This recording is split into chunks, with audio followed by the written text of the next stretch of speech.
Alors, mesdames, messieurs, bonjour. Merci d'être en si grand nombre par ce bel après-midi, cette belle journée. Je veux vraiment féliciter Gilles Herman et Catherine Ferland qui ont tenu le fort durant la pandémie, qui nous ont proposé une belle programmation malgré la distance, qui n'ont pas abandonné, qui n'ont pas lancé la serviette. Je pense qu'ils méritent vraiment une belle main d'applaudissements.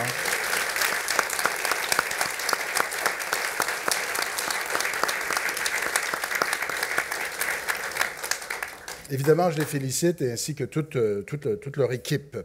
Alors, notre invité d'aujourd'hui, qui vient clore donc cette 5e édition, il n'a pas écrit de livre d'histoire, sinon son livre d'histoire personnelle, à visage découvert, où il nous a raconté son parcours.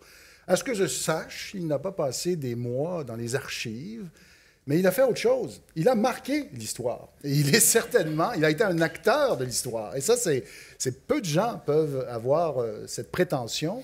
Et il est certainement appelé à devenir, et je ne veux pas tout de suite l'embaumer, là, mais une figure marquante de notre histoire. Une série que vous connaissez peut-être. Je dis ça en passant. Il est né en 1938, je vous le rappelle, donc originaire du Saguenay-Lac-Saint-Jean. Le parcours de Lucien Bouchard est bien connu.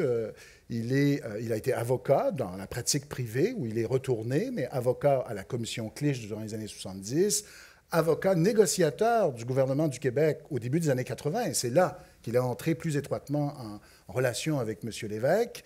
Il a été bien sûr ambassadeur du Canada à Paris, il a été ministre du gouvernement Mulroney, il a été chef fondateur du Bloc québécois et comme s'il manquait quelque chose à son CV. Il a été premier ministre du Québec de 1996 à 2001, à janvier 2001. Alors, si nous avons pensé donc à l'inviter, on l'a dit, c'est à cause dans le cadre de l'année Lévesque, avec plusieurs activités.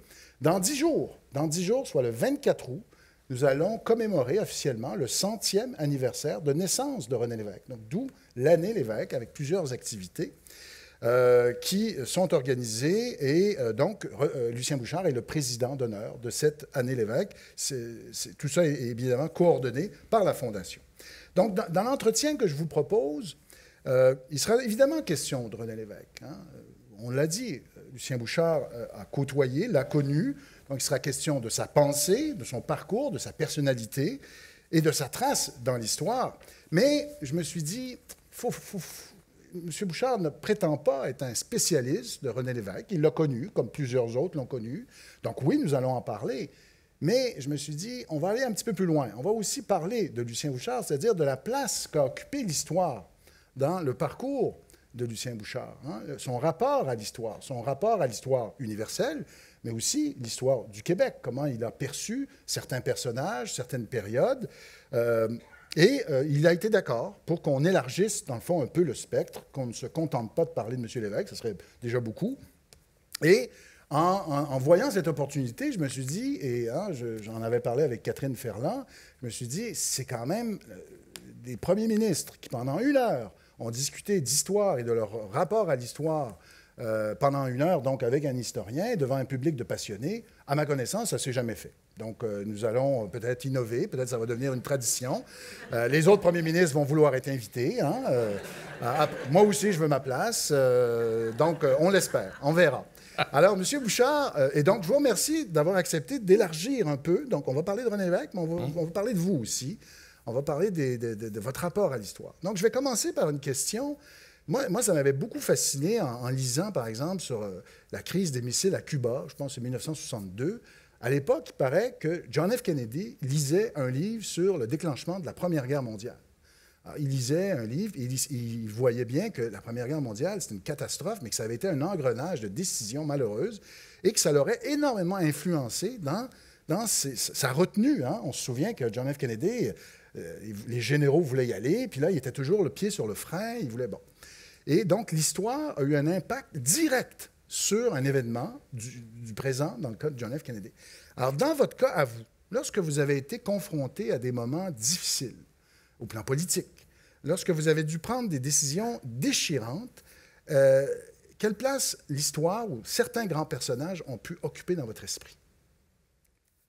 D'abord, je vais vous dire que, décrivant mes rapports avec M. Lévesque et ma connaissance du personnage, je vais me montrer modeste parce qu'il y a des gens, d'ailleurs, il y en a ici qui l'ont connu beaucoup mieux que moi. Je serai également plus modeste parlant de moi-même, évidemment, ça s'impose. Ouais. Mais, en effet, moi, comme beaucoup de monde, j'ai toujours été fasciné par les grands personnages de l'histoire. Ça m'est venu jeune, on en parlera si vous voulez, mais ça m'a habité. Et il y a des moments où on y pense plus que d'autres, comme vous avez signalé. Par exemple, durant la campagne référendaire de 1995, c'était une campagne, pour moi, improvisée. Vous savez, je suis arrivé à pied levé. On n'avait pas eu le temps de préparer de discours, je n'avais rien d'écrit. Et j'étais plongé dans l'obligation, pendant plus de 3 semaines, de faire trois discours par jour sans texte. Donc, d'improviser. Mais j'avais beaucoup lu sur l'éloquence politique, l'éloquence judiciaire. J'ai toujours pensé que la parole, le discours ont toujours été déterminants dans la diffusion des idées et la promotion des causes. Par exemple, Socrate n'a jamais rien écrit, puis on en parle tout le temps. Mais c'est sa parole a été recueillie par d'autres, et on connaît d'autres exemples. Donc, pour moi, la façon de parler aux gens, la façon de se livrer quand on fait un discours en public, surtout dans un contexte sans après, comme celui où je me suis trouvé, pour moi, c'est un contexte de crise, là. Tout à coup, je devais passer mes journées à la Chambre des communes parce que M. Chrétien avait décidé de m'y retenir en ne suspendant pas les travaux de la Chambre des communes durant le référendum. Et il est arrivé ce qui est arrivé. Bon, j'ai été plongé dans une sorte de fournaise. Et là, je me suis rappelé en particulier de Churchill. C'est un grand personnage que tout le monde connaît. Et je me promenais d'une salle à l'autre. Puis je me souvenais, j'avais récupéré la disquette. J'avais déjà fait une visite, moi, à Westminster, dans les souterrains où on avait établi le cabinet de guerre de Churchill. C'est à visiter, si on peut le visiter encore. Des locaux très réduits, une atmosphère très sombre, étouffante. Et en sortant, j'avais acheté une disquette des discours de guerre de Churchill. Je les ai récupérés, puis je l'ai mis dans le lecteur de l'auto. Et d'une assemblée à l'autre, j'écoutais parler de Churchill. Dans le contexte que vous connaissez, où c'était la survie de l'Angleterre, c'était la fin. On lui a donné le poste de premier ministre presque pour être le président des funérailles, hein, si on peut dire. Et il était absolument extraordinaire. Il s'est révélé, puis il a fait des discours dont on se rappelle. Je me les fais réentendre avec d'autres discours qui sont de grands discours dans l'histoire de l'humanité, occidentale en tout cas. Et je me rappelle que durant la campagne référendaire, moi, dans l'auto, j'écoutais parler de Churchill. We shall fight on the beach, we shall, tous les grands discours qu'on a entendus de lui. Et puis, il y a d'autres circonstances aussi. Par exemple, un moment important dans la carrière d'un dirigeant politique, c'est sa démission. Si vous savez mieux que moi, si vous lisez les carrières des grands dirigeants politiques, qu'il s'agisse de Gaulle, qu'il s'agisse de Churchill lui-même, quand il a quitté son parti pour traverser la Chambre pour siéger avec les libéraux, qu'il s'agisse d'Henri Bourassa, quand il a abandonné Laurier, c'était des moments très difficiles. Et moi, quand je me suis retrouvé dans la crise de Meach, en 1990, ministre fédéral, où il y avait tout ce que vous savez de chaos, de tensions politiques, moi, je m'étais résolu à ne pas continuer avec l'équipe que je respectais. Mais je n'étais pas d'accord du tout parce que je trouvais qu'on était en train de diluer Meach. L'accord de Meach était déjà minimaliste en termes de ce que le Québec obtenait de l'ensemble du Canada, mais très important parce que c'est dans la Constitution, caractère distinctif. Enfin, on ne reviendra pas là-dessus. Mais quand j'ai vu que pour l'adopter à tout prix, dans une réaction un peu désespérée, qu'on était en train de le défaire, même si c'était plus dans la Constitution, c'était une lettre, il y avait des avocats qui disaient que c'était bon. Alors moi, je n'ai pas voulu, mais là, j'étais avec mes amis. Entre autres, un de mes grands amis, un ami de jeunesse, Brian Mulroney, avec qui j'ai fait mes études de droit. Tout près d'ici? Oui, ici, en haut de la côte, là. Mm. Ouais. Dans les anciens édifices du séminaire de Québec et tout. Et puis, on était plus que ça, on était des amis. Puis, dans le cabinet, j'avais d'amis, les amis Bernard Roy, je faisais partie de l'équipe. On s'était battus ensemble en 84 pour l'élection. J'avais vécu le beau risque au sein de ce parti-là. Le beau risque de M. Lévesque, celui qui l'a annoncé en novembre 84. Oui. Et puis là, puis c'était tous mes amis, c'était mon milieu, c'était bon. Moi, je n'étais pas le chéri des mouvements de gauche. J'étais quelqu'un du centre, pas plus ou moins gauche ou droite, mais je n'étais pas perçu comme un ami. Donc là, je traversais une ligne. Je franchissais un Rubicon. Et ça, j'ai trouvé ça très, très difficile. Et puis là, j'ai pensé à Bourassa. Bon. Pas parce que je m'identifie au niveau... Vous voulez dire Henri Bourassa? Henri Bourassa. Pas parce que... Soyons précis, on a un public bien informé. Qui est un grand personnage. Oui, bien sûr. Un immense, dont on ne parle pas beaucoup depuis. Non. Mais c'est un des grands personnages, un des grands hommes extraordinaires qu'il faut lire les biographies d'Henri Bourassa.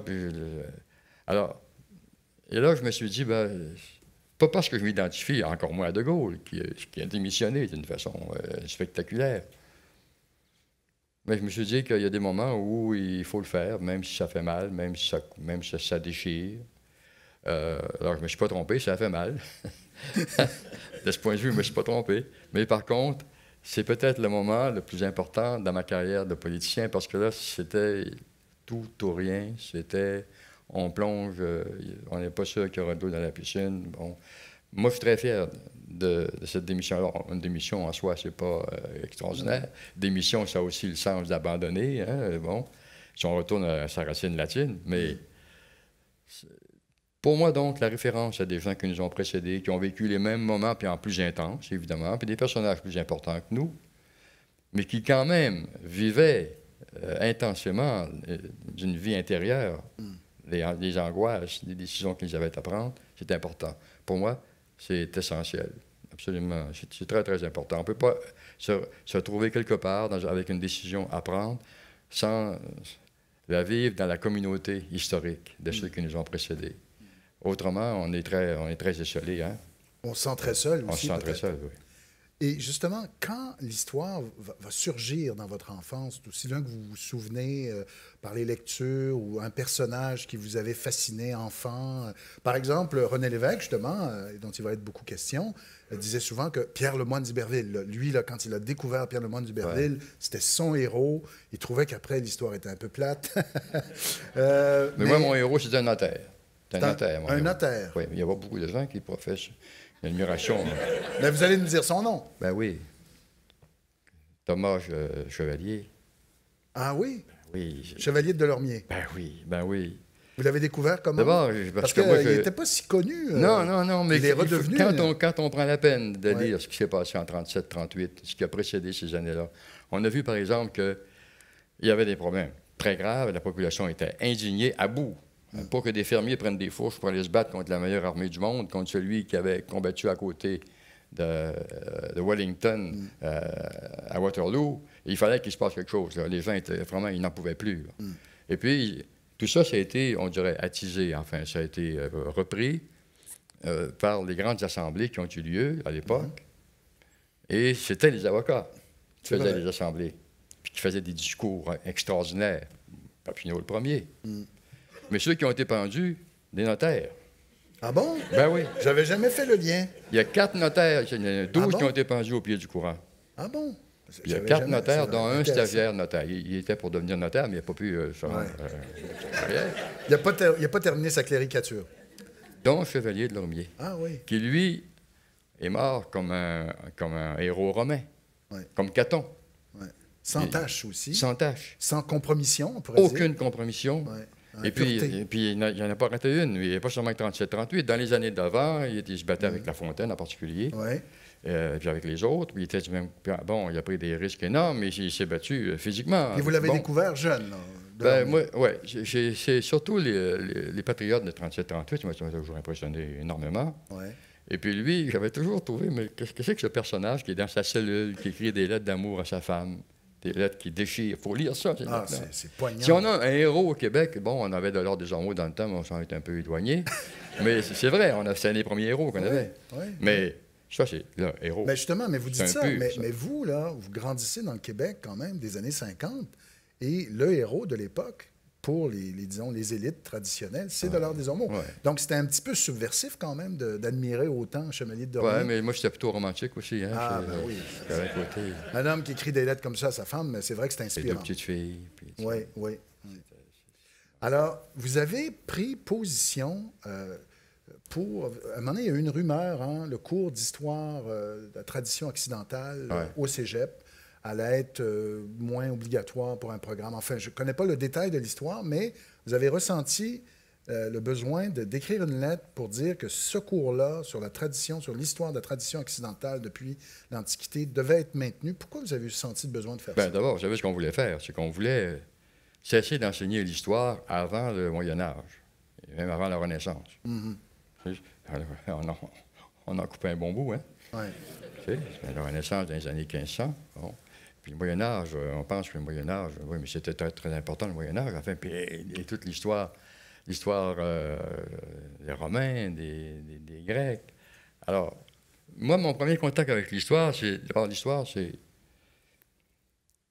beau, c'est magnifique, mais c'est aussi cruel, c'est aussi décourageant. C'est tragique. Tragique, il y a de tout dans l'histoire. Mais moi, mon premier contact avec l'histoire, c'était l'histoire des merveilleuses. L'histoire de la mythologie, l'histoire des croisés, des grandes croisades. C'était les dimension épopées. Épique. Oui, épiques, les épopées, puis des êtres qui ont plus ou moins existé réellement. Mais mes premiers contacts, quand j'étais jeune, c'était ça. Puis après ça, évidemment, il y avait les lectures, là, la collection Signes de piste, des jeunes héroïques, et puis les grandes explorations, les purs héros, les Magellan, les héros de Jules Verne. Et puis il y avait une série. Puis moi, l'aviation, quand j'étais jeune, ça m'a quand même... L'avion, moi, j'étais vraiment absolument épaté. Puis il y a une série qui existait à l'époque, qui est anglaise, qui était signée par un capitaine qui s'appelait Captain Jones. Les héros, c'était Biggles. Ça vous dit rien? Biggles, Alger, Jenner. Il y en a qui ont dû lire ça, sûrement. Bon. Il y en a qu'une centaine, je pense. Hein? Ça me fascinait. Les grands héros de l'aviation, les As de la Première Guerre mondiale, Nun Gesser, René Fonck... Enfin, vous savez, c'est pas parce que je trouvais que c'était merveilleux qu'il y avait des gens qui mitraillaient et qui tuaient, mais le pur héroïsme. Le courage. C'est comme le Baron Rouge, là, von Richthofen, là, qui avait fait peindre son avion en rouge. Puis, regardez-moi, c'est moi. Venez, je suis le Baron Rouge. Vous pouvez tous vous attaquer à moi. Des combats de chevaliers, en réalité. Alors moi, c'est ça. Au début, c'était ça. Mais graduellement, j'ai bien vu que l'histoire, c'était plus que ça, puis l'histoire du Québec en particulier. Mais l'histoire du Québec, nous, quand on a commencé à l'étudier, c'était la Nouvelle-France. Oui. La révélation, évidemment, c'est le cours classique. Quand je chante au cours classique, c'est tout. Par exemple, que dans une petite ville ouvrière comme Jonquière, je vivais dans un quartier modeste, le plus modeste de la ville de Jonquière. Mon père était camionneur, nous autres, on était très motivés pour étudier. Tout à coup, on passe nos soirées à lire du grec ancien, à étudier le latin, à vivre avec les héros de l'Iliade puis de l'Odyssée. Imaginez-vous le contraste. Hein, quoi. Bon, c'était plus ou moins sain, parce qu'il y avait la réalité quotidienne assez grisaille, assez bon. Et puis il y avait Athènes, Périclès, le Parthénon, les Ctinos, les grands. Bon. Alors, c'est comme ça, moi, que je suis entré dans l'histoire, puis surtout l'histoire du Québec. C'était l'histoire des belles années de la Nouvelle-France. Bon, aujourd'hui, je sais qu'il y a des gens, des historiens comme vous et d'autres qui jettent un coup d'œil un peu différent là-dessus. Un regard, c'est tout à fait bien, mais nous, quand on a abordé d'abord l'histoire de la Nouvelle-France, c'était merveilleux. On était des sujets de Louis XIV, puis les grands vaisseaux du roi sillonnaient le fleuve, et puis on était portés. Et tout ça, ça finit par un choc, par le désastre de 1759. Là, pour nous, c'est comme la fin de l'histoire. Longtemps, pour moi, quand j'étais plus jeune, les plaines d'Abraham, c'était fini. Après, ça ne m'intéressait pas. Ça ne m'intéressait pas. C'est un peu comme j'ai pas lu, longtemps, j'ai pas lu l'histoire d'après 1759, parce que ça ne m'intéressait pas, ça me faisait trop mal. Ça me faisait trop mal. Alors, revenons aux jeunes. Donc, toujours le jeune Lucien Bouchard, vous dites, vous découvrez ses épopées, notamment la Grèce, l'Antiquité.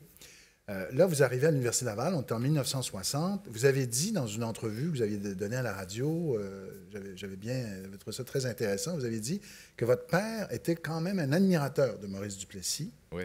Mais souvent, quand on grandit, on est en réaction à nos parents. Est-ce que vous, c'était votre cas, comment perceviez-vous l'héritage ou le régime de l'Union nationale? Vous arrivez, vous êtes tout jeune, vous allez commencer à écrire dans le Carabin, journal étudiant. Comment vous percevez le régime de l'Union nationale? Comment vous percevez l'héritage de Maurice Duplessis, qui est déjà décédé quand vous arrivez à Québec? Le tout jeune Lucien Bouchard perçoit ça comment? C'est compliqué tout ça. C'est pas aussi simple. Hein? Parce que je me rappelle les années 50. Mon père était important pour moi, mon père. Là. Mon père n'était pas un intellectuel. Il a fait une 4e année. Il avait à peine signé son nom. Un homme très intelligent, très sensible. Mais mon père admirait Maurice Duplessis. Il disait, par exemple, Maurice Duplessis, mon père était un fermier d'origine. Comme moi, je suis né sur la ferme familiale. Et il dit, Maurice Duplessis, c'est lui qui a sorti les fermiers de la misère. Il a créé l'électrification rurale, l'électricité dans le Québec hors urbain, Québec rural, c'est Duplessis. Le crédit agricole, les fermiers ne pouvaient pas emprunter sans se faire écraser par les banques capitalistes. Alors lui, il a rouvert du crédit. Alors mon père disait oui. Puis il nous disait aussi, Duplessis, il travaille très fort parce que le soir, la lampe, sa fenêtre est toujours illuminée. Il travaille tous les soirs. Il nous disait aussi, M. Duplessis, il écrit toutes les lois lui-même. Il est particulier, parce que pourquoi c'est la loi du paratonnerre. C'est lui qui a écrit la Alors, on était jeunes, nous autres, on admirait mon père, pas à dire. Là, ouais. Donc, moi, contester mon père, non. Non, je comprenais très bien, j'ai compris rapidement pourquoi mon père pouvait aimer Duplessis. Il y a beaucoup qui l'aimaient, Duplessis, puis qui n'étaient pas corrompus pour autant. Mon père n'était pas corrompu. Non, il n'y avait pas de frigidaire, là. Non. non. Il n'y a pas de frigidaire qui est entré chez vous. Puis Maurice Duplessis, dans les années 50, n'oubliez pas aussi que René Lévesque a vécu dans les années 50. Dans les années 50, on avait René Duplessis, d'abord qui est allé couvrir la Deuxième Guerre mondiale, qui est allé en Corée, puis qui a fait Point de Mire. C'était aussi ça, les années 50. Ouais. À l'époque, on s'est éveillé aux horizons les plus larges du monde. René Lévesque, il nous a appris, par exemple, moi, en tout cas, il m'a appris beaucoup de choses. Quand j'ai écouté ça, le jeune, les abus des grandes puissances, l'influence néfaste de l'industrie du pétrole dans la politique du Moyen-Orient, la corruption. Donc, c'est compliqué de parler des années 50. Mais justement, quand plus tard, on a commencé à parler... Mais moi, j'ai vu assez rapidement que dans Duplessis, c'était pas notre affaire. Non. Oui. Puis quand j'écrivais d'abord, on a fondé un journal au collège. J'étais rédacteur en chef du journal que j'ai fondé. Je voulais devenir journaliste. Journalisme. Je voulais être un journaliste. C'est ça que je voulais être. Puis j'ai gagné même une partie de mes études à faire du journalisme pour la presse. Mais... on avait des articles très agressifs. Mais quand plus tard, on a utilisé l'expression, et là, on arrive à Lévesque, là, mais quand plus tard, on a utilisé l'expression « grande noirceur », est-ce que vous trouviez qu'elle était abusive? Est-ce que vous trouviez qu'elle était juste? Oui, il y avait de la noirceur, c'est sûr. On ne peut pas oublier qu'il y avait des noirceurs. Mais il y a des éclaircies là-dedans qui viennent du peuple, de la population. Il n'y avait pas que Duplessis, il y avait le peuple du Québec qui était là aussi. Il y avait les familles qui faisaient étudier les enfants, qui les préparaient à prendre la relève, puis qui n'étaient pas aidés par l'État pour le faire. Puis l'accès à l'éducation, comme vous savez, n'était pas démocratisé encore.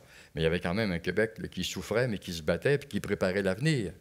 Alors, la grande noirceur, oui, on peut dire que Duplessis, c'est un fabricant de noirceur, mais il n'a pas réussi à plonger tout le Québec dans la noirceur tout le temps.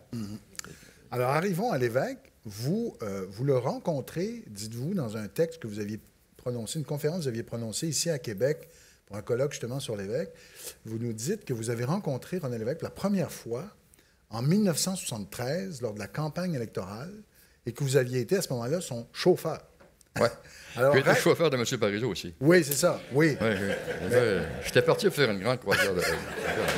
Il y aura peut-être un jour l'année Parizeau, on vous réinvitera. Mais ça n'a pas bien été avec M. Parizeau, M. Lévesque, ça a bien été. Bien, racontez-nous. M. Parizeau n'a pas aimé ma performance. Il trouvait que vous étiez un chauffeur un peu distrait, peut-être. Il a commencé très tôt à ne pas aimer ce que je faisais, M. On va y revenir. On va y revenir, d'ailleurs. J'ai une question sur Parizeau un peu plus tard, mais vous êtes averti. Mais en 73, donc, premier contact avec René Lévesque. D'abord, ça doit être quelqu'un qui vous impressionne beaucoup. Ah oui, évidemment. Ah oui, ça, c'est classique, hein? On rencontre quelqu'un comme René Lévesque. Mais comment on ça a se vu passe tout le temps à la concrètement? télévision. Comment ça se passe D'abord, concrètement? on devient imbécile. On dit des niaiseries. Ben, C'est vrai. Oui, on se fait très mal juger par ces gens-là parce qu'on est niaiseux. Ben, c'est drôle, M. Bouchard. Bon, comment vous trouvez le Saguenay, M. Lévesque? Trouvez-vous ça beau, c'est sûr. Tant qu'à fin électoral, c'était beau le Saguenay. Non, j'étais époustouflé. Vraiment, à perdre mes moyens. Et puis, justement, on arrête un soir. Je vais raconter ça, je vais le redire. Dans un restaurant, M. Lévesque, son entourage, et puis on arrivait d'une toutes sortes de... On avait fait des discours lui-même, je ne faisais pas des discours partout. Puis, alors, on arrête pour se restaurer. Et puis là, moi, je suis à la table et je veux dire quelque chose. Et le mec, qu'est-ce que je dis à M. Lévesque? Qui va le fasciner, qui va lui faire découvrir un être inouï. Il faut que j'invente quelque chose. Alors, mais là, un peu avant, Robert Bourassa avait fait un discours où il avait dit, en gros, là, je ne cite pas au texte, mais c'était ça qu'il avait dit à peu près ça. Si jamais le PQ prend le pouvoir, le premier ministre va aller marcher à genoux devant Wall Street. Il va devoir marcher à genoux. Il va se faire humilier par Wall Street, parce que Wall Street est important. Moi, ça m'a frappé, j'avais trouvé ça assez fort. Puis là, durant le repas, là, je prends mon courage à deux mains, puis je dis, M. Lévesque, moi j'ai entendu, comme tout le monde, ce que M. Bourassa a dit, de ce qui arriverait ici, etc. C'est affreux, puis puis là, j'ai employé des mots très durs. Je ne vais pas reproduire ici pour vous faire tes oreilles. Puis ça n'a pas de bon sens. M. Lévesque m'arrête. Non. C'est pas comme ça qu'on peut parler de M. Bourassa. Je le connais, moi, Robert Bourassa. C'est un homme très intelligent, qui aime le Québec, qui est très nationaliste, plus qu'on pense. Bon, il n'a pas tiré les mêmes conclusions que moi, mais j'aime pas ça quand vous parlez comme ça de M. Bourassa. Premier rendez-vous raté? Ah ouais, je ne me suis pas réessayé, hein. Vous avez été assez silencieux. Non, mais il n'était pas partisan, M. Lévesque. Hein? C'était pas un partisan. Il y avait une générosité chez lui. Mais on en parlera plus tard. Mais ce soir-là, j'ai touché une coche sensible, puis il n'a pas aimé. C'est ça, vous étiez acquis à l'homme, et plutôt qu'aux ses idées. C'est peut-être ça qu'il n'avait pas aimé. Oui, puis j'avais mis peut-être un peu... un vocabulaire à l'avenant. Ouais. Alors, 3 ans plus tard, le Parti québécois prend le pouvoir. Et là, il y a beaucoup des gens de votre génération, des gens que vous connaissez très, très bien. Marc-André Bédard, Jacques Brassard, Guy Chevrette, que vous avez côtoyé à la commission Clich. Belleval. Oui, exactement, avec qui vous avez étudié à l'Université Pendant l'entrée, j'avais connu l'université. Donc, vous avez comme ça là, beaucoup de gens de votre génération qui vont devenir ministres. Jean Garon. La liste est longue. Plus que je l'avais imaginé. Ben, c'est normal, vous avez étudié. Et puis autour de M. Lévesque, Jean-Roch Boivin. Oui. Mais justement, vous, là, je ne sais pas où vous êtes ce soir-là du 15 novembre 1976, mais est-ce que vous vous dites, hey, j'aurais pu être là, moi? J'étais avec Marc-André Bédard. J'étais un organisateur du parti, bien sûr. Oui. Puis ce soir-là, on était ensemble. Puis c'est sûr, on a entendu les nouvelles ensemble. Oui. Puis Marc-André était exalté, bien sûr, avec raison. Oui. Mais vous, est-ce que vous vous dites, j'ai peut-être passé à côté d'un rendez-vous comme élu, comme participant? Vous aviez collaboré à la campagne de Marc-André Bédard, mais avez-vous l'impression de passer un peu à côté de l'histoire, la grande histoire? J'étais évidemment très heureux de la victoire, mais personnellement, j'avais une petite gêne. Parce que je me rappelais que dans les mois qui ont précédé l'élection, M. Lévesque m'avait appelé, m'avait demandé de venir le voir à Montréal. Puis on avait mangé ensemble. Il avait invité Guy Chevrette aussi. Mm-hmm. Puis on avait mangé ensemble. Puis durant la soirée, il nous avait demandé de nous présenter. Guy dans Joliette, je crois. Et moi dans Jonquière. Pourquoi je venais? J'ai été élevé à Jonquière. Mm-hmm. Et il a peut-être pensé à tort que ça m'aiderait beaucoup d'avoir pratiqué le droit plusieurs années à Chicoutimi en revenant à Jonquière, mais ça, c'est une autre paire de manches. Mais alors, oui, il avait fait... Puis Jean-Roch m'avait dit, tu sais, Lucien, je t'ai élu. C'est comme un politicien, quand il vous parle, il ne nous le dit pas, comme quelque chose qu'il aurait pu affirmer qu'il ne l'a pas dit. Là. Ouais. Mais il m'a donné à entendre que je serais nommé ministre. Ah. Puis il aurait pu jurer qu'il ne me l'a jamais dit, mais vous savez comment ils sont. Alors, oui, je me sentais... c'est vrai.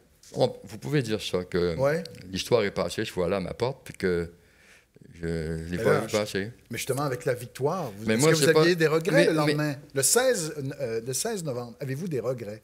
Ben, je dois dire que je me suis rendu compte que j'avais laissé passer une occasion, mais il y avait des raisons. Oh, Parce que moi, vous j'imagine bien. savez, j'ai jamais été attiré beaucoup par la politique active. Mais Vous pour- savez que j'ai toujours résisté aux appels des sirènes pour entrer en politique. En 70, je lui ai dit non à M. Bourassa qui voulait que je me présente dans le Chicoutimi. En 84, j'ai dit non à Brian Mulroney qui voulait que je me présente dans le Chicoutimi. Puis j'ai dit non, M. Lévesque aussi en 1976. Donc, j'avais comme l'habitude de dire non, parce que j'avais beaucoup d'amis en politique, justement. Puis je voyais ce que c'était que la politique. C'est pas si beau que ça, la politique, partout, hein, vous le savez. Puis personnellement, c'est dur à porter. Puis moi, je suis un homme très sensible, pas plus que d'autres peut-être, mais sensible. Et à certaines occasions, hypersensible, pour certains sujets en particulier. Puis j'adorais ma profession. Moi, j'ai toujours perçu comme un avocat. J'ai choisi la profession. Puis j'ai toujours aimé l'exercice de la profession. Alors là, ça ne me paraissait pas évident là, d'embarquer, parce que j'ai toujours eu peur d'entrer en politique. Vraiment, c'était Mais c'était une peur plus humaine. Qu'est-ce que ça allait chambouler dans ma vie privée? plus que ça. Oui? Cruel, la politique. Ça peut être terriblement injuste. Ça fait mal. Ça blesse. Hein? Il y a des gens qui ont fait de la politique, ils ne sortent pas de là sans avoir des cicatrices un peu partout. C'est bon, c'est pas... je ne dis pas qu'il ne faut pas le faire quand même.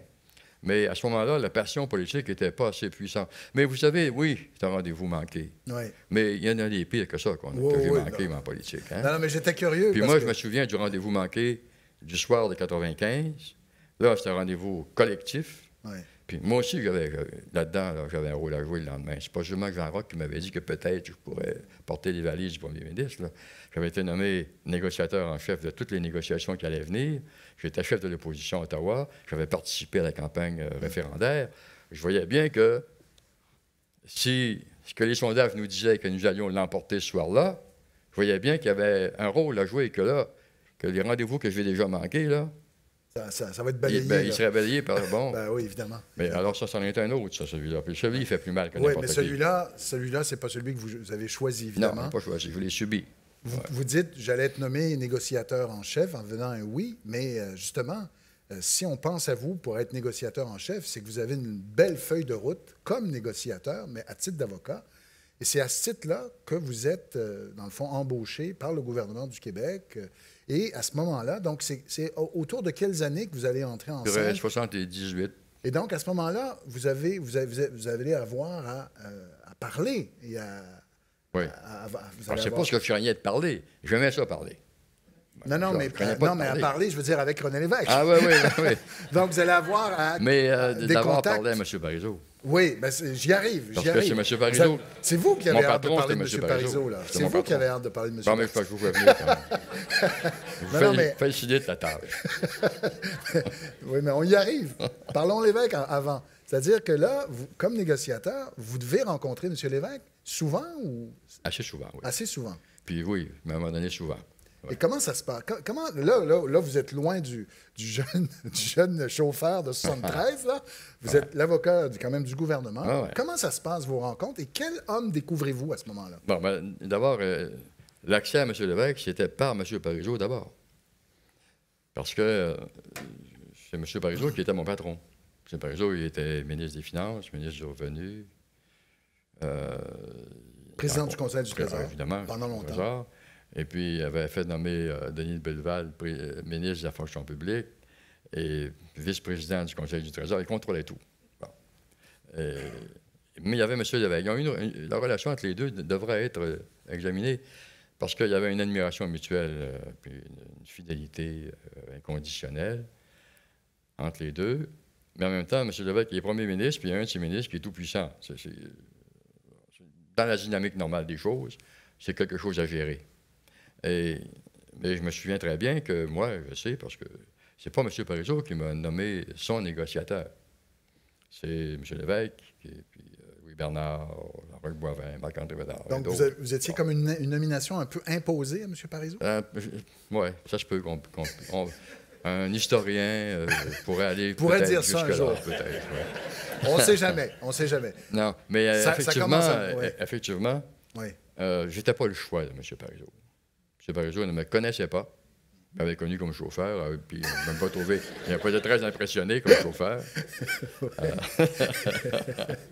Puis il ne me connaissait pas, puis j'étais pas dans son cercle. M. Parizeau, c'était un gars de Montréal, d'une grande famille. Il avait accès à tous les grands avocats de Montréal. Il les connaissait tous. Ils avaient étudié ensemble à l'université, dans les grandes universités mondiales, etc. Puis je voyais très bien, là, je voyais très bien les noms des avocats auxquels il pensait. Puis c'était normal aussi, parce que M. Parizeau, qui était obsédé, fasciné par les négociations. M. Parizeau était fasciné par les négociations. Et la négociation suprême, surtout à l'époque, c'est le Front commun. Oui. Et pour la première fois, un gouvernement du PQ allait devoir négocier avec un Front commun où il y avait beaucoup d'appui du PQ, là, les syndicats. C'était bien compliqué. Là. Puis en plus, dans les prémices du référendum que le gouvernement s'est engagé à tenir. Alors, il fallait qu'il le fasse avant la fin du mandat. On est en 1978, ça va se passer vite. Alors là, cette négociation-là va avoir un impact direct. Bon. Alors, quand on m'a annoncé que j'avais une rencontre avec M. Parizeau, à son cabinet, qui est maintenant celui du cabinet du premier ministre, il a récupéré les cabinets des anciens premiers ministres, comme vous savez. C'était correct, civil, puisque j'ai toujours été un homme civil, M. Parizeau. Un homme très civil, de grande politesse. Mais ce n'était pas la chaleur extrême. Bon. Parce que je voyais bien qu'il me regardait, puis il ne me connaissait pas. Je ne savais pas qui j'étais. Un avocat de Chicoutimi. C'est correct, là, mais c'est pas... Alors, ça n'a pas été... disons qu'on n'a pas été chanceux, M. Parizeau et moi, parce que je pense qu'on aurait été fait pour s'entendre puis travailler ensemble. Je pense qu'avoir travaillé ensemble, ça aurait été... On a travaillé quand même ensemble, mais ça n'a pas été toujours facile. Mais ça n'a pas bien commencé, puis ça ne s'est pas bien poursuivi. Puis c'est... Mais est-ce que vous étiez parfois justement un peu écartelé entre, d'un côté, des consignes de M. Parizeau et de l'autre, M. Lévesque, qui, lui, pouvait voir peut-être les choses un peu autrement? Avez-vous des exemples à nous donner, peut-être? J'étais j'étais jeune et un peu ardent. Oui. Et puis, je voyais que M. Parizeau n'était pas très heureux d'être mon patron, ou moi d'être son subordonné. Puis j'étais allé voir Jean-Roch Boivin. Vous? Oui. Oui. Au bureau de M. Lévesque. Jean-Roch est au cabinet de M. Lévesque. Alors, j'ai dit, Jean-Roch, là, M. Parizeau et moi, là, ça va pas tellement bien. Puis là, je suis pas tellement content. J'ai dit, écoute-moi bien, Jean-Roch Boivin, vous le connaissez. Il faut connaître Jean-Roch Boivin. Il faut l'expliquer aux gens. Jean-Roch Boivin, c'est, disons, qu'il ne fait pas dans le dentelle. Hein?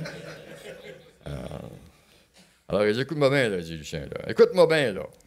Si tu penses qu'à choisir entre Parizeau et toi, on va choisir toi, tu te trompes. Va t'en coutumer.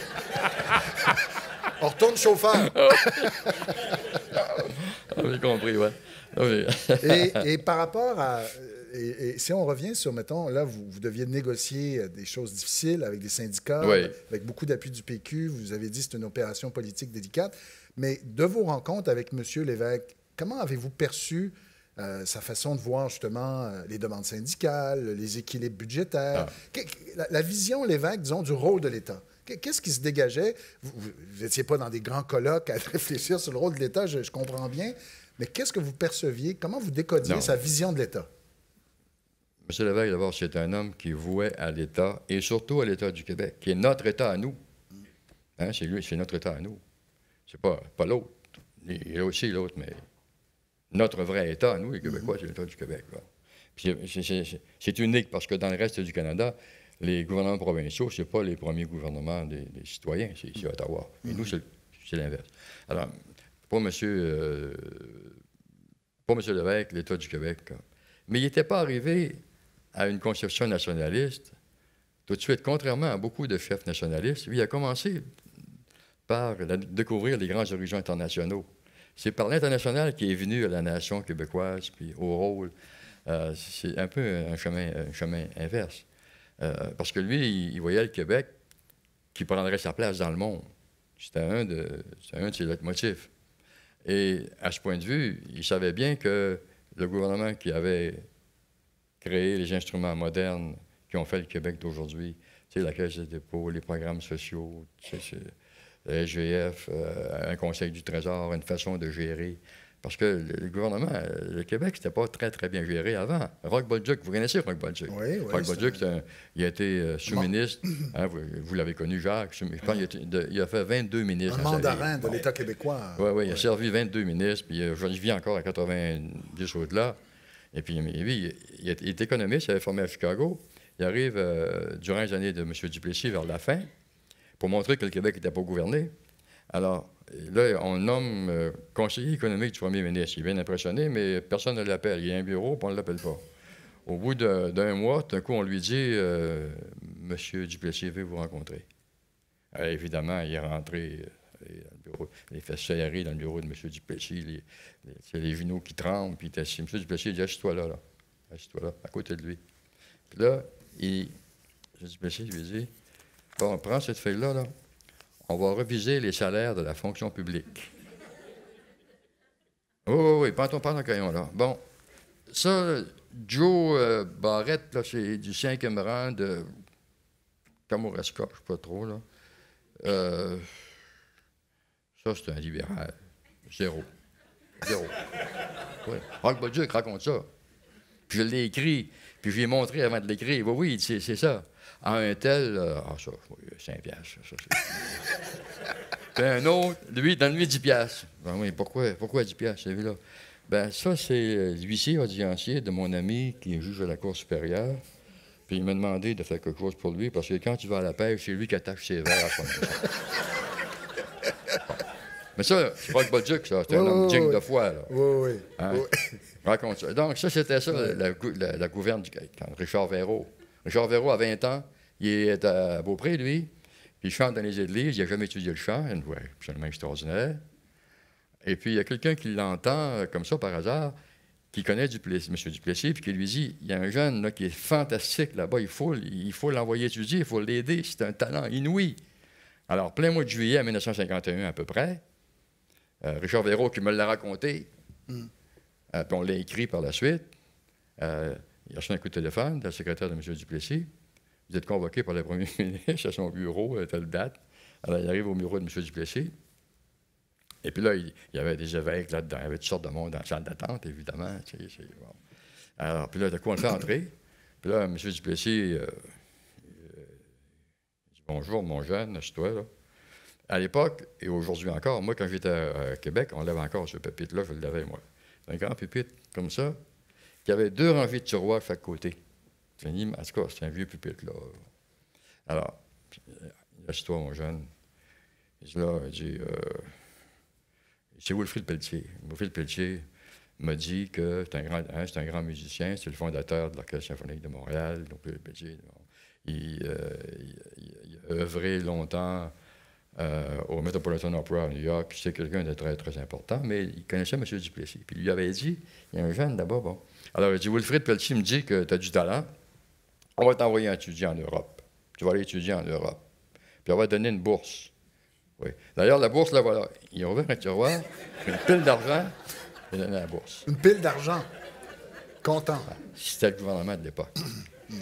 Alors, justement, dans les années 60, là, on crée un gouvernement, un vrai gouvernement. Un État, en fait. Un État, C'est État. C'est Et ça. M. Lévesque est là quand ça se fait. Il participe à l'équipe qui crée ce nouvel État-là.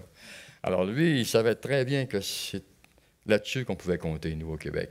Et puis, pas seulement au point de vue social, au point de vue économique, parce qu'à partir de ce moment-là, vous avez vu arriver des grands décideurs économiques québécois, et s'est fondé de grandes entreprises internationales. Oui. Hein, on pourrait les nommer, là, des gens qui sont partout dans le monde, parce que, justement, ils en fait partie de ce moment où le Québec a explosé. Oui, d'accord. Donc, une rigueur par rapport au rôle de l'État. Mais là, René Lévesque dit, c'est celui qui dit, moi, j'ai un préjugé favorable pour les travailleurs, mais qui refusait les étiquettes, hein, droite, gauche, il refusait ça. Mais quand vous, comme négociateur du gouvernement, vous deviez justement composer avec ces demandes syndicales, est-ce que ce préjugé favorable pour les travailleurs, est-ce que vous le sentiez? Oui, je le sentais tout le temps. Ah, oui. J'ai, par exemple, chez M. Parizeau et lui, qui ont décidé, à ce moment-là, de créer les premiers congés maternité. Il n'y en avait pas avant, les congés maternité. C'est dans cette convention-là qu'on les a introduits. Moi, je n'étais pas très content. Parce que, au point de vue de la dynamique de négociation, on garde les bonbons pour la fin. pour finir la négociation. Il les a annoncés au début. Mais c'était des politiciens. Peut-être qu'ils avaient raison, parce qu'ils ont créé un contexte très positif. Oui, c'était clairement des sociaux-démocrates. Par contre, M. Lévesque n'a jamais oublié qu'il y avait l'État aussi. Ouais. On pouvait avoir des inclinaisons, on pouvait promouvoir des causes, mais il y avait l'État, quelque part. Et ça, on l'a vu, le contraste épouvantable, terrible catastrophe de 81, où, dans pleine inflation, il y avait une inflation épouvantable, et le taux d'intérêt était rendu en haut de 20 %. Puis le gouvernement avait signé des conventions où, dans les derniers mois, il y avait une indexation sans limite. Alors, le gouvernement n'était plus capable de payer ça. À Ottawa, eux autres, M. Trudeau, qu'est-ce qu'il a fait? Il a adopté une loi, puis il a supprimé ces augmentations-là par une loi. À Québec, il avait l'idée de faire la même chose. Mais M. Parizeau ne voulait pas. Parce qu'il disait, c'est la signature de l'État. Nous devons respecter, ça c'était M. Parizeau, une chance d'État aussi, nous devons respecter la signature de l'État. Donc, nous allons les payer, ces montants, mais après, par exemple, on va se reprendre. C'est pas repris de façon ordinaire, c'est le salaire de 20 pendant des mois. Puis en plus, contre des amis du parti, des amis de la cause souverainiste. Et c'est là que M. Lévesque a montré, plus que jamais, son sens de l'État. Est-ce que lorsque, donc, M.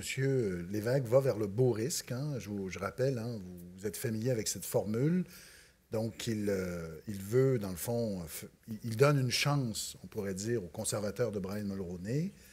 Est-ce que ça va être un élément important dans votre décision? Ben oui, c'est important, c'est crucial même. Comme un laisser-passer un peu. C'est une sorte le beau risque, c'est M. Mulroney a fait un discours où il a annoncé la main tendue, la réconciliation, le discours de cette île, en réalité, là, qui avait été fait durant la campagne électorale précédente. On était à l'automne 84, il est élu en septembre. Puis dans le suivi, le sillage du discours de cette île, il décide que ça va être sa politique, puis qu'on va se réconcilier avec le reste du Canada, puis qu'on va aller chercher des concessions, puis on va remettre... Bon. Et c'est là que M. Lévesque dit, on va lui donner une chance. Puis on va prendre ce risque parce que c'est un beau risque. Avec les conséquences que ça a eu. Les conséquences, c'est qu'il y a eu des démissions de son cabinet, M. Parizeau, M. Lorrain. Alors, c'était pour lui épouvantable, mais quand même, là, on est en novembre 84. Mais moi, ça fait déjà plusieurs semaines qu'on m'offre d'aller à Paris comme ambassadeur. Puis je dis non. Parce que j'ai mon cabinet, j'ai mes affaires, moi, puis bon. Je dis non. Puis finalement, en tout cas, de fil en aiguille, je vais finir par dire oui au printemps 85. Et là, quand je suis nommé, puis qu'il s'est annoncé en juillet, des réactions très négatives. Mme Baudouin, qui est ici, une des premières que Loïs a exprimé, ces réactions négatives. Je me souviens d'avoir lu un article dans le journal après la nomination. Bon. Puis parce que au PQ, là, ça ne faisait pas leur affaire. Là. Moi, on est allé à Paris. Paris, c'est le champ clos des grands affrontements triangulaires des trois gouvernements. Et puis la délégation, Mme Baudouin, qui était à la délégation à l'époque, et puis ses prédécesseurs illustres, ils ont fait le combat. Puis là, ils ont pensé, là, Bouchard va arriver, il va tout démolir ça avec le gouvernement fédéral. Vous ne l'avez pas dit comme ça, Mme Baudouin, mais c'était...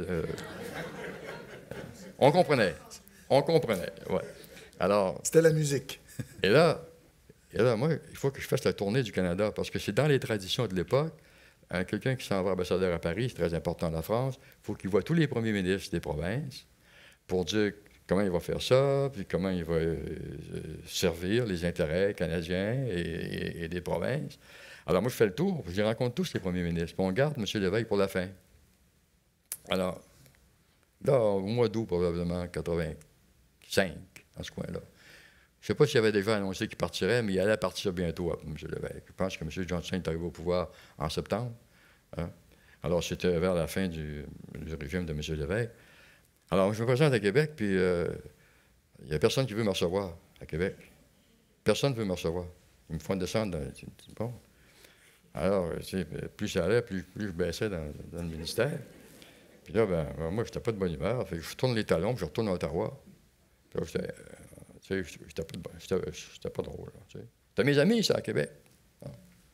Alors, puis là, dans les heures qui suivent, je reçois un coup de téléphone de Louis Bernard, qui me dit, « Monsieur Lévin, il vient d'apprendre ce qui s'est passé, puis il n'accepte pas ça du tout. Il veut te voir au lac à l'épaule. » Puis là, viens le voir à lac à l'épaule, telle date, là, dans les journées qui suivraient. Là. Bon.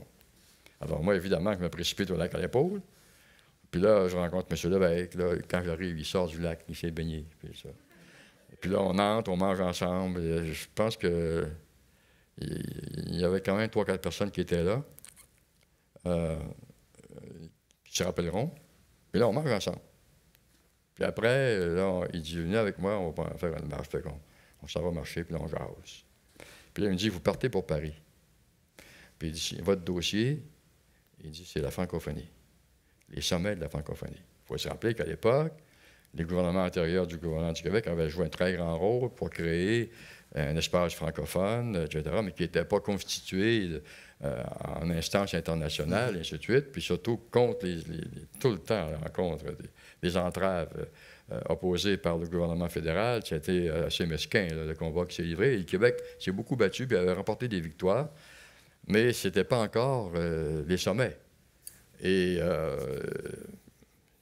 Trudeau voulait avoir un sommet, mais il voulait faire un sommet avec le Québec comme ça dans le coin. Il n'y aurait pas de droit de parole. Et les Français ont dit non, on ne fera pas de sommet comme ça. Il n'y a pas question. Et ça, c'était la droite française. Mais M. Mitterrand arrive au pouvoir, puis lui, qui était un fédéraliste, à l'européenne, mais un fédéraliste. Mais lui, il voit bien qu'il y a un espace politique pour lui, ce que les héritiers du général de Gaulle n'ont pas réussi à faire. Lui, je vais essayer de le faire. Il décide donc, lui, de convoquer un premier sommet francophone, mais il sait très bien qu'avant, il faut qu'il règle la question des relations entre le fédéral et le provincial au Québec, au Canada. Mais là, c'est possible parce que M. Mulroney pense ça aussi, qu'il faut un sommet francophone. Et il me donne lui aussi le mandat, en arrivant à Paris, de contribuer. Alors, je me suis trouvé donc à travailler avec les Français et tout. Et puis, j'ai eu le mandat du fédéral de négocier avec Louis Bernard, qui avait un mandat de Louis Baudouin, devenu à l'époque, elle était partout, on ne peut pas l'éviter, ministre des Affaires internationales, hein, c'est ça. Et puis là, on a négocié, puis on a créé, on a trouvé la formule là, des deux paliers.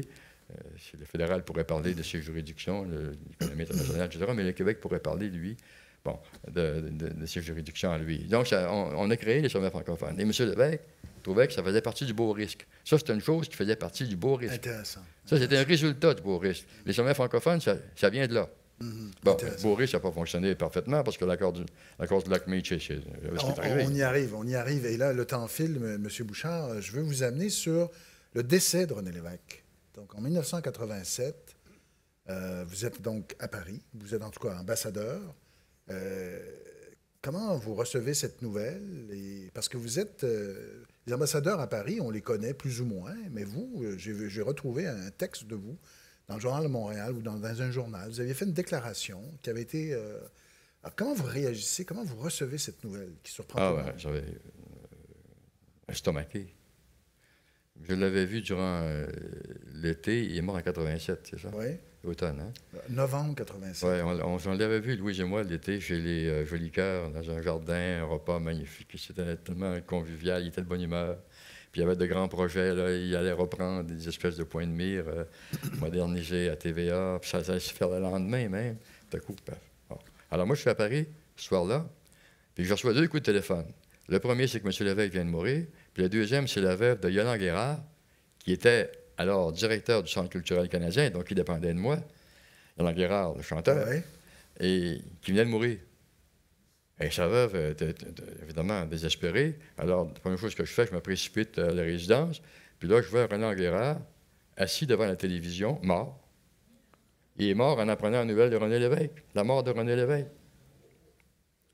Alors, c'était une affaire épouvantable. Et Pierre-Marc Johnson se trouvait à Paris à ce moment-là aussi. Il se trouvait à Paris. Je ne suis pas sûr qu'il est revenu pour les funérailles, par exemple, Pierre-Marc. Je ne suis pas sûr. Il a tardé un peu, ça lui avait été reproché. Hein, en tout cas, moi, je sais que moi, il m'avait demandé est-ce que tu vas au funérailles. Je lui ai dit oui. Moi, je suis venu au funérailles. Donc, j'étais là. Tu sais, j'ai vu sortir le cercueil de M. Lévesque de la Basilique de Québec en 87, comme j'avais vu sortir le cercueil de Duplessis de la même basilique en 59. C'est l'histoire du Québec, ça. Hein? Oui, et d'ailleurs, Ouais. il y a comme une sorte de coïncidence du calendrier.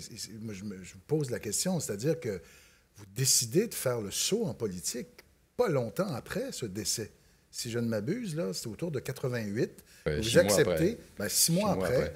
Et puis moi, et puis étant donné vos références constantes à l'évêque après, je me suis souvent demandé s'il y avait un lien. C'est-à-dire, parce que vous l'avez dit, vous avez vraiment résisté autant que vous l'avez Oui. pu à la politique, mais est-ce que la mort de l'évêque a été un élément important pour vous dire, ben là, j'y vais? Oui, je dois dire que ça m'a bouleversé, la mort de M. Lévesque. Parce que la fin du mandat de M. Lévesque, c'était pas C'est triste. grande tristesse. Puis je l'avais vu quelques mois avant aussi à Gaspé. J'en parle dans la préface que j'ai fait pour le livre. Mitterrand faisait une visite officielle au Canada, au Québec, là, les complications, la chorégraphie entre les deux. Là. Et puis il y avait, entre autres, un événement, c'était une commémoration du débarquement de Jacques Cartier en 1534 à Gaspé, là où la croix a été plantée. On n'est pas sûr que ça va vraiment être là, mais en tout cas, à peu près. Alors, tout le monde se retrouvait là, et ils ont invité M. Lévesque. Puis j'étais à ses côtés, j'ai entendu le discours de M. Mitterrand. C'était un discours très habile. Il y en avait pour Ottawa, il y en avait pour le Québec, il y en avait pour tout le monde. Puis je voyais M. Lévesque à côté de moi, puis il écoutait ça. Il avait son petit sourire narquois, M. Lévesque. Hein?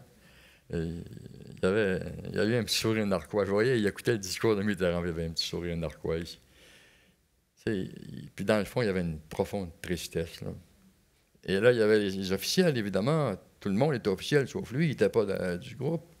Alors les gens déambulaient pour entrer dans le village. Là, et puis là, il y avait la foule tout autour. Puis là, les gens réussissaient normalement. Quand ils ont vu arriver M. Lévesque en arrière, c'était incroyable. Puis là, je voyais qu'il était très ému. T'sais. Puis moi, à ce moment-là, je lui ai parlé avec lui. M. Lévesque, on est allé prendre un verre quelque part ici à Montréal. Et c'était pas loin avant sa mort. Mais c'était pas l'automne, c'était donc l'été, probablement. Puis alors, probablement aux alentours du sommet francophone qui a eu lieu à Québec en juillet, durant l'été, là, où j'avais joué un rôle aussi, moi, j'étais responsable de ce que le fédéral faisait. Quel était son état d'esprit? Ben, justement, il me disait, c'est pas fini, là, M. Bouchard, c'est pas fini. Et puis là, pendant qu'il me parlait, il est arrivé 2 dames, des anglophones. M. Lévesque, we want to tell you that we're very proud of you, we respect you. Puis là, il dit, vous me dites ça parce que vous avez plus peur de moi. Hein?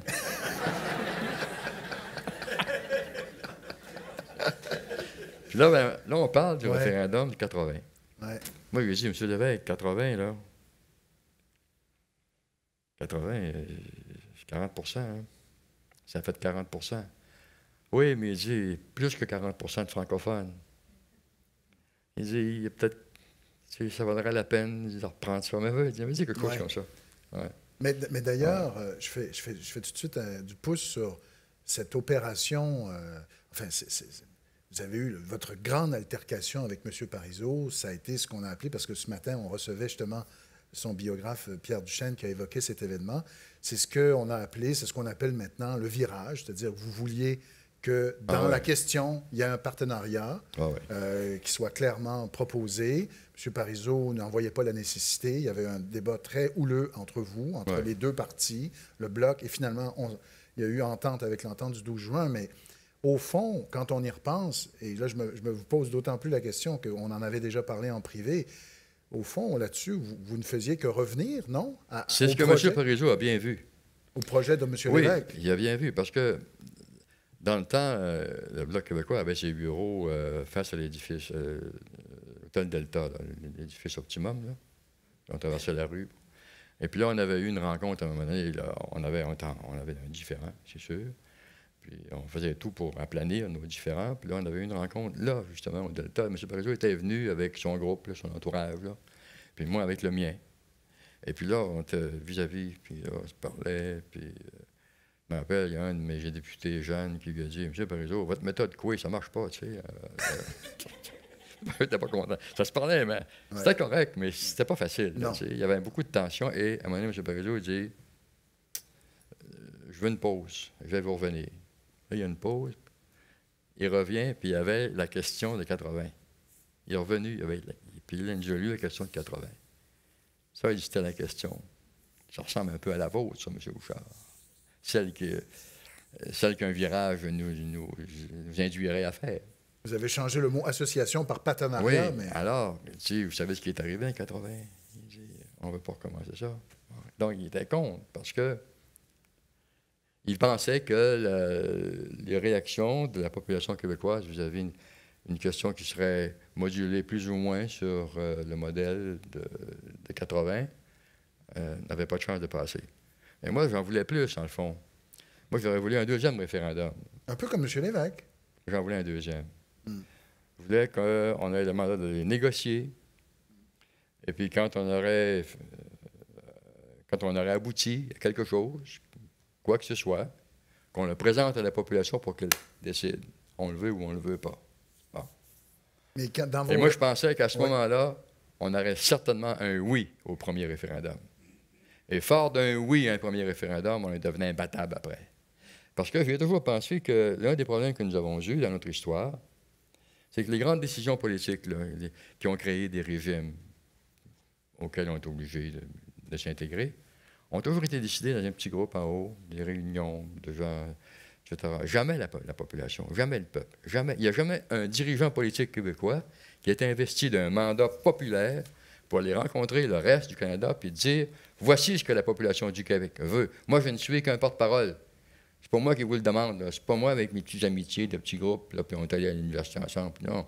Non, c'est la population qui, dans un référendum, a décidé que c'est ça qu'elle voulait. Là, ça serait une autre paire de manches. Là, il y aurait une vraie négociation, puisqu'une négociation, ça prend un rapport de force. Bon.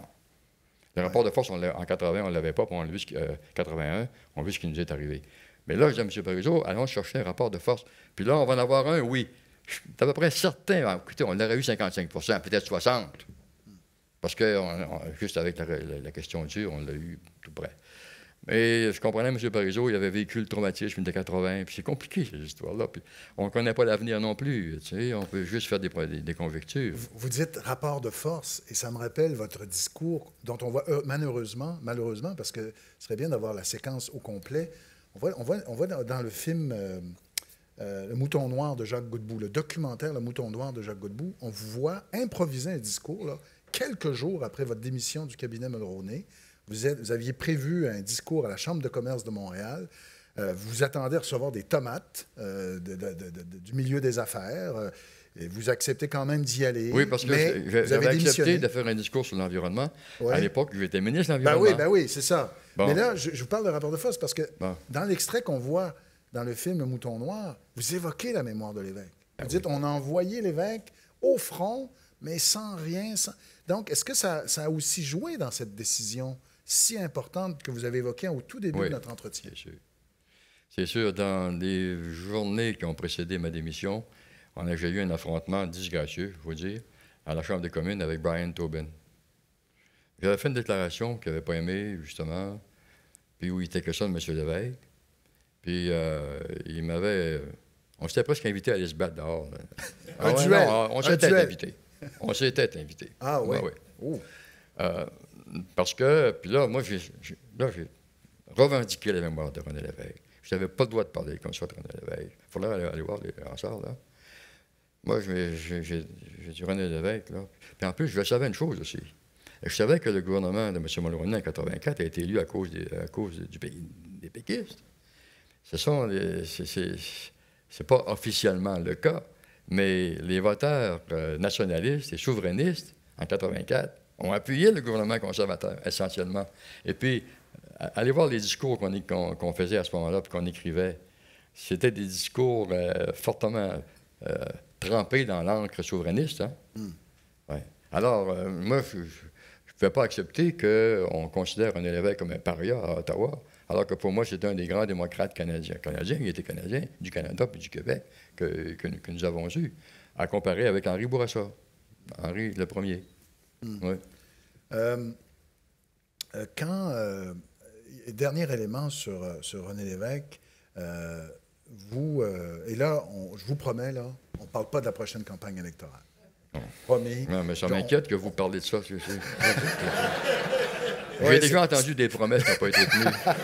C'est un préambule hein, qui est embarrassant peut-être. Mais vous allez voir le lien. C'est-à-dire que s'il y a une chose, dans le fond, on peut vous comparer à René Lévesque, c'est dans les rapports troubles, j'utilise un mot poli, que vous avez eu avec le Parti québécois. Alors, René Lévesque Pas aussi, autant que M. Lévesque. pas autant Jamais autant que M. Lévesque. M. Lévesque, bon, quand il est arrivé l'incident l'autre jour, j'aurais pu m'en autoriser, ça, mais je ne voulais pas de M. Lévesque dans le chicane. Mais entre nous, M. Lévesque, le référendum, quand il fait appel à l'ensemble des membres pour renverser une décision prise dans un congrès du Parti québécois, là, c'était quelque chose, hein? Donc, mais justement, mais moi, j'ai l'impression que... Mais il l'aimait, son parti. Il l'aimait. Moi aussi, je l'aimais, ce parti-là. Il ne m'aimait pas, lui, mais moi, je l'aimais. Vous êtes peut-être un peu sévère. Je ne pense pas que tout le parti va acheter. Non, moi, je trouve la distinction entre nous, là, entre les membres, des gens désintéressés, qui appuyaient le parti pour la cause, qui ne vous demandaient jamais un job, ils ne vous demandaient jamais un contrat, jamais, moi, le premier ministre, en général, s'est assailli par ses membres, là. Jamais il y avait des membres du PQ qui me demandaient un contrat puis un job. Non, eux autres, c'était la souveraineté, puis des référendums, puis tout ça. Mais moi, je me suis pas entendu avec les barons. Les barons. Alors que c'est une erreur que j'ai faite. Parce que M. Bourassa, quand il rentrait au bureau le matin ou quand il rentrait pas à l'hôtel, il passait des heures à appeler les barons de son parti. Comment ça va, Joe? Puis ta femme, Colette, comment ça va? Puis bon, lui, il faisait ça. Peut-être que aussi. Puis moi, j'aurais dû le faire aussi. Peut-être que Brian Mulroney aussi faisait ça. C'est sûr qu'il faisait ça. Ouais. Daniel Johnson faisait ça. Tous les grands politiciens font tout ça. Moi, je ne suis pas un grand politicien. Mais comme je ne me sentais pas aimé, je n'avais pas envie de le faire non plus. Ouais. On peut dire, je ne veux pas être flagorneur, mais après René Lévesque, vous êtes probablement le politicien qui a eu la connexion la plus forte avec les Québécois. C'est quoi les caractéristiques, si on prend le cas Lévesque, mais qu'est-ce qui caractérise, comment expliquer ce genre de connexion qu'un homme politique, qu'un premier ministre peut avoir avec le peuple? Vous allez me permettre de parler de M. Lévesque et pas de moi. Oui, d'accord. Puisque Bien sûr, non, je comprends. Je ne m'identifie pas à René Lévesque de ce point de vue. Mais M. Lévesque, d'abord, les gens ont toujours senti qu'il les aimait. M. Lévesque, il aimait les Québécois. Il les aimait avec réalisme. Il comprenait. Il savait qu'il y avait leurs limites, etc. Mais il les aimait parce que lui-même, il se sentait profondément québécois. Puis leurs limites, il les éprouvait lui aussi. Les appréhensions qu'il pouvait sentir dans la population, il les avait lui aussi. C'était un réaliste. Hein? Puis il était capable d'audace. Par exemple, ministre des Ressources naturelles, nationaliser l'électricité, il fallait le faire. Hein? Il se battait contre tous les grands capitalismes du Québec, contre le capital, les institutions financières, comme ça ne s'était jamais fait. Il a osé le faire. Quand il décide d'affronter son parti en faisant changer le Congrès, en faisant changer... C'est bon. Puis quand il décide de défendre l'État du Québec, en adoptant des mesures qui n'avaient pas de bon sens, qui étaient assassines, de couper les salaires de 20 pour des gens qui avaient gagné ces salaires-là en négociant de façon légitime, il montrait qu'il était capable de fermeté. Mais en même temps, moi, je l'ai vu souvent. Là. On n'en a pas parlé beaucoup, on n'a pas eu le temps. Vous m'avez interrompu tout le temps, je n'ai pas pu élaborer. Désolé, je n'avais pas parlé de conférence, hein, j'avais parlé d'un entretien. M. Lévesque, c'était pas quelqu'un qui était adepte de la microgestion. Il faisait confiance, il déléguait, il faisait confiance, il ne s'occupait pas des détails. Il était très sceptique sur les grandes idées, les grands projets, les grandes idées. Là. Il avait son petit sourire narquois quand il a trouvé des grandes idées. Il était indulgent pour les faiblesses humaines. Un ministre qui dérapait un peu, il était indulgent. C'était un bon gars, M. Lévesque. Les gens comprenaient ça, ils comprenaient René Lévesque, c'était un bon gars. Il nous aime puis on l'aime. Mais s'établit un lien d'affection incroyable entre les deux, sa sincérité, son intégrité. N'oublions pas son intégrité. La carrière de René Lévesque, quand il est au Parti libéral, son combat, c'est contre la corruption. Puis quand il était journaliste, il dénonçait la corruption. Puis au PQ, il a voulu instaurer des régimes d'intégrité. C'était un homme, puis les Québécois le savaient. Il était intègre, sincère, puis ils les aimaient. C'est une bonne recette, là. Une bonne recette. Puis il leur parlait sincèrement aussi. Ouais. Il leur parlait franchement. Pas de langue de bois avec René Lévesque. Il y a quelqu'un qui s'est demandé ce que René Lévesque venait de dire quand il a fait une déclaration, c'était clair, puis c'était net. Tandis que il y a trop de politiciens, conseillés par trop de communicateurs, l'obsession de la communication aujourd'hui. C'est une maladie. Il y a bien trop de communicateurs dans la communication. Oui, c'est qu'il faut dire les choses simplement. Faire des comités pour savoir comment est-ce qu'on va annoncer telle affaire. Discuter 3 heures pour savoir comment est-ce qu'on va dire que c'est pas une très, très bonne nouvelle, mais il faut l'annoncer. Comment? Voyons donc, tu l'annonces, la nouvelle. Écoutez, je regrette, là, c'est pas une bonne nouvelle, mais on est obligé de le faire. Voici pourquoi. Hein? C'est pas sorcier. Non, mais René Lévesque, c'était simple. Et puis, il s'intéressait beaucoup à la façon dont on parlait aux médias. Je me souviens, à un moment donné, quand j'ai commencé à négocier pour le gouvernement, il voulait que je fasse... C'est trop long, hein? Non, excusez-moi. Excusez-moi, je regarde la directrice générale, c'est pour ça. Ah oui, il y en a un qui regarde l'un, puis l'autre regarde l'autre. On a un petit 15 minutes. Non, mais allez-y, excusez-moi, terminez, excusez-moi. À un moment donné, je commençais à faire la négociation, puis évidemment, c'était un mandat public. Alors, il m'envoyait rencontrer les journalistes, puis la première fois qu'il m'a envoyé faire une conférence de presse, c'est lui qui avait décidé que j'en ferais une. Il avait dit à Jean-Roch, il disait « M. Bouchard », enfin, il m'appelait M. Bouchard. Puis des fois, Maître Bouchard. Alors, qu'il fasse une conférence pour expliquer l'affaire, puis là, après, Jean-Roch m'appelle, puis là, il fallait que je reparle à M. Lévesque, quelles sont les questions qui ont été posées, comment ça a été perçu, c'était très important pour lui. La façon dont on parlait à la population, c'était très, très, très important. Mais il était extraordinaire. Il gérait des poids lourds. Hein. Il y avait un cabinet. Il y avait plein de premiers ministres là-dedans. Là. Ouais. Hein? Il y avait ceux qui se pensaient bons pour être premier ministre, puis ceux qui avaient raison de le penser. Puis il y en avait beaucoup. Ouais. Bon, alors lui, il fallait qu'il gère ça. Puis il y avait un côté timide un peu aussi. Hein? Il y avait un petit côté timide. Peut-être un faux timide, là. Mais il affichait une certaine timidité. Mais après, une fois, dans le dossier de l'éducation, moi, j'étais porte-parole de tous les dossiers. Bon. Alors, il y avait un dossier qui était bloqué à l'éducation.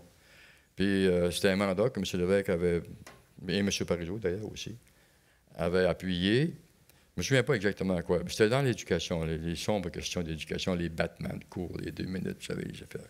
Ça, c'est compliqué, l'éducation. Jacques pourrait nous en parler. Ouais. D'ailleurs, il en aurait dû une partie de lui-même de ces clauses-là. Alors, il avait dit... Là, il s'est bloqué par M. Lorrain. Allez le voir, puis explique que lui, qu'il faudrait qu'il change d'idée. Il ne voulait pas le faire lui-même. Alors, j'obtiens un rendez-vous chez M. Lorrain. M. Lorrain, c'est un numéro, ça, hein, vous le savez. J'obtiens un rendez-vous, il est comme 11 h du soir, dans la tour G, là, en haut. Là. Alors, je rentre dans son bureau, il y avait un grand bureau en long. Il était assis au bout, son pupitre. Puis il y avait une lampe d'interrogatoire, on dirait, une arme de police. Puis, il était en arrière de ça, lui, puis c'était plein de dossiers. Bon, on me dit que vous voulez me voir. J'ai dit oui. Alors, puis là, je m'assois devant lui. Je ne le vois pas trop, mais je vois son feu de cigarette qui s'allume de temps en temps quand il prend une respiration. Non. Puis moi, j'ai la lampe dans les yeux. Ah oui, qu'est-ce que vous avez à me dire? Alors, moi, j'explique, là. Je pédale, puis c'est pour tel aspect, telle considération, telle chose, faire envisager, etc. Puis bon, puis il parle longtemps, là. 10 minutes, c'est long dans ce temps-là. Bien 11 h du soir. Puis il est rendu 11h10. 11h10. Alors, puis là, lui, il disait pas un mot. Puis je voyais allumer le feu de la cigarette de temps en temps. Il disait pas un mot. C'est lourd quand on parle, là. Alors, j'arrête de parler, puis je dis, bon, ben, voilà. Il dit, c'est tout? Je dis, oui. Merci. Bonsoir. Là, il était 11h12. Faut dire, ouais, mais c'est pas pour rien que M. Lévesque trouve ça difficile de gérer des gens comme ça. C'était des moyens, des personnalités, des gens très forts. T'sais, Camille Lorrain, c'était un homme extraordinaire, ça. Ça, Camille Lorrain. Oui, la loi 101, c'est sûr, mais c'était un génie. La façon dont il était très, très habile. Je crois qu'il l'a pratiqué beaucoup. Quand il rencontrait les évêques, une bonne journée, vous contrez ça aux gens. Au début, les évêques avaient un moitié dans l'éducation. Alors, il fallait qu'il les rencontre de temps en temps. Il rencontrait les évêques, puis il leur parlait de Saint Jean de la Croix, il leur parlait des mystiques qu'il l'avait lu. Les gens qui étaient berlués. Je sortais de là, on avait parlé des mystiques. Pas parler un mot sur l'éducation. M. Bouchard, je vous remercie beaucoup. Merci beaucoup pour cet entretien.